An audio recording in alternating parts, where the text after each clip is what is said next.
The US economy is in shambles. It's collapsing, or it's the best it's ever been. You came here for the truth, so let me unveil that for you. It really depends who you ask. When you look at the certain set of data, we get one picture, and you look over here, and it's very different. I'm going to show you two sets of data that's going to make your head spin. You're going to ask, wait a second, what? Wait, why have they been telling me that piece of information and not this one you're showing me? Something's off. I'm going to show you exactly what's going on right here today.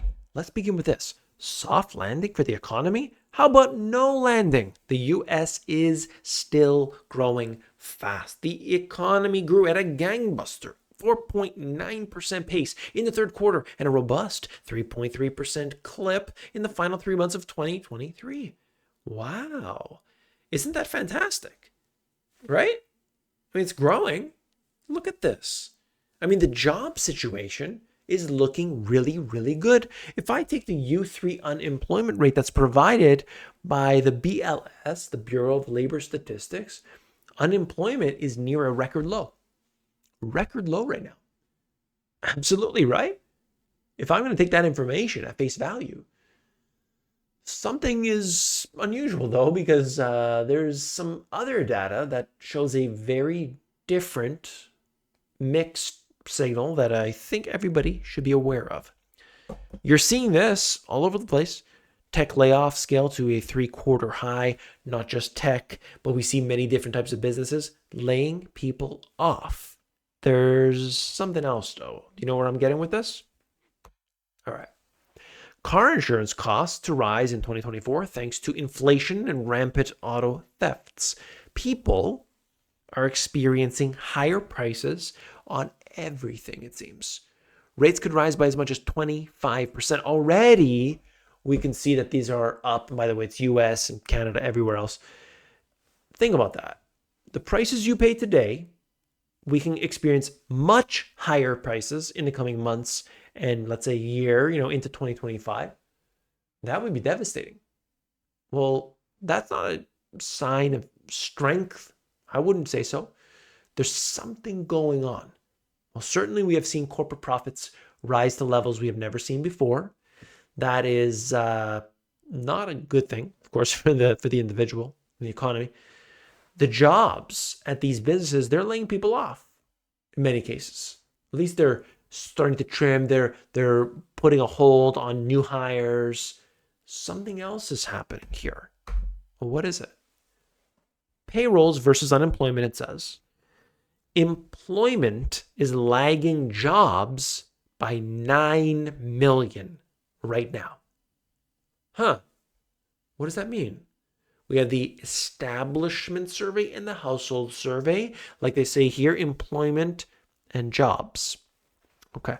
So 9 million, you got that number, right? Like a huge difference. And is it funny that since 2020, since this chaos has happened, that it's just getting wider and wider and wider and wider. And over the past several months, it's kind of just slowed down to nothing. And by the way, the jobs that are being had right now, oh my goodness, you're going to see this. But just take this what it is. Okay. When they give you the reports, they show you U3 unemployment rate. They give you these like really, really manipulated stats. When we talk about employment, think about this. If I go out and get not one job this month, but I get 2 jobs this month, that is included in the statistics of jobs created. 2 jobs, but I'm only one person. That throws off everything. What if I had 3 jobs? What if there's 10 of us or 1 million of us that have 2 jobs, 3, 4 jobs? That is being included in the jobs. So you get a skewed image of what's actually going on with the jobs. Like if I have 2 jobs, what does it say about the first one? What does it say about, if I have 3 jobs, what does it say about the other 2? That one job is not enough to pay my bills. Now, maybe I want a second job. Maybe it's a passion. Maybe I want to go work at the golf course on the weekends because I love golf and I could just enjoy myself there. It's a fun thing. That's different. But how many people do that? Not that many. People want to relax on the weekend. They want to take time with the family. They don't want to necessarily be working 7 days a week from morning till night. That's not what most people want to do. They want to put in their hours. They want to go home. They want to do their thing. They got to work on their own home. They want to work on their relationships, all that stuff. We got a problem though, because this skewing is for many different factors. When you look at different pieces of information, you start to get this, and 9 million is extreme. But this is where it gets real interesting as well. Job changes since 1 year ago, since February 2023, all job gains in the past year have been part-time work. Part-time work. Now that is not good. We're actually less in terms of full-time workers, less than a year ago. But unemployment, oh yeah, that U3 unemployment rate, that's super low. Do you see the problem here? Do you see the concern? What do you think the biggest problem with this is? Let me know. Put that down there in the comments. Why is this a concern? Hey, people are employed. Why is this a concern? You can see as well here, full-time is, while it's in the negative, the part-timers, there are jobs being created. Temporary jobs are being created. That's good. That's better than no jobs. Okay? Certainly, I'll say that. But what does it say about the strength of the economy? I think you got a problem. This is just showing us some inflation in different ways, but this is cocoa futures, looking at chocolate prices, of course. That's just one aspect. We've never seen them this high before, ever. 60% of the world's cocoa coming from one area.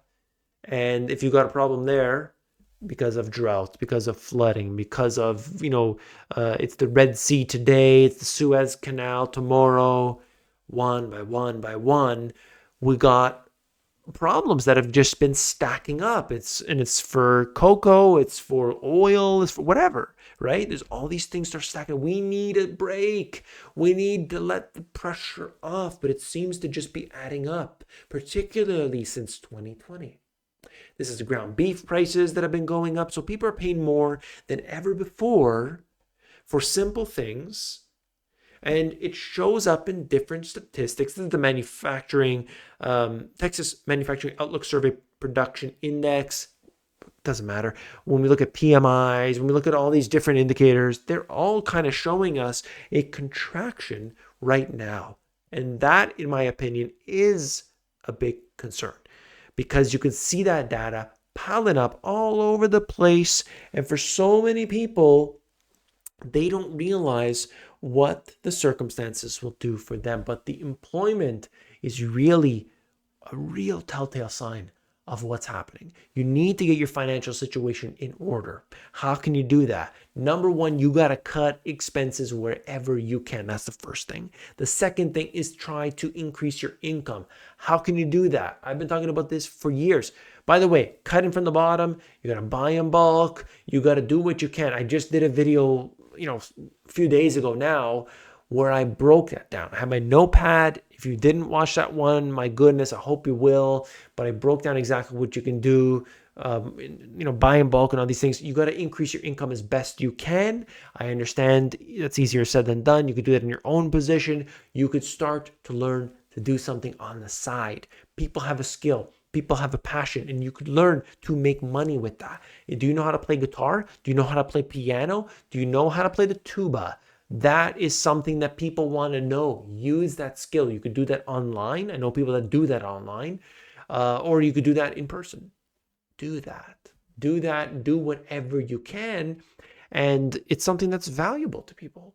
So bring the value that you have as a person to people. Okay? That's beneficial. It's a win-win circumstance. Okay? So that's just one thing.